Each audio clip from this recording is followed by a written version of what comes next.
Hello, లేచావా Prasad? ఎవరు sir మీరు? నేనే యమధర్మరాజు. ఎందుకు వచ్చినారు సార్? ఏం లేదయ్యా ప్రసాద్, నాతో పాటు నిన్ను తీసుకుని పోదామని వచ్చాను. ఎవరు వచ్చారండి? నాకు విడుదల ఇవ్వడానికి వచ్చిన దేవుడు యమధర్మరాజు. అయ్యో, మీరు ఇప్పుడే నా పతిదేవుడిని తీసుకెళ్తారా?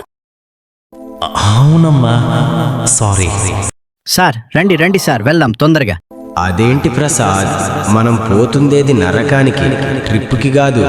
నా భార్య పెట్టే నరకం కన్నా అక్కడే ఉంటది సార్.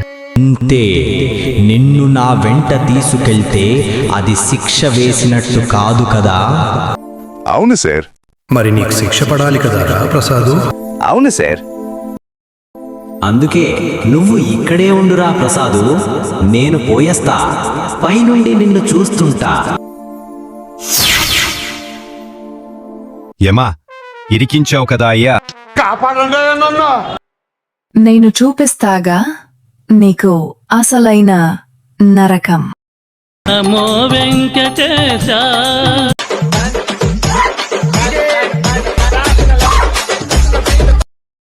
మీ ఊళ్ళో తెలివితేటలు ఇక్కడ వాడకు. ఇటువంటి వాళ్ళ వల్లే కదా మన కల్చర్ పాడవుతుంది. సరే తరలే.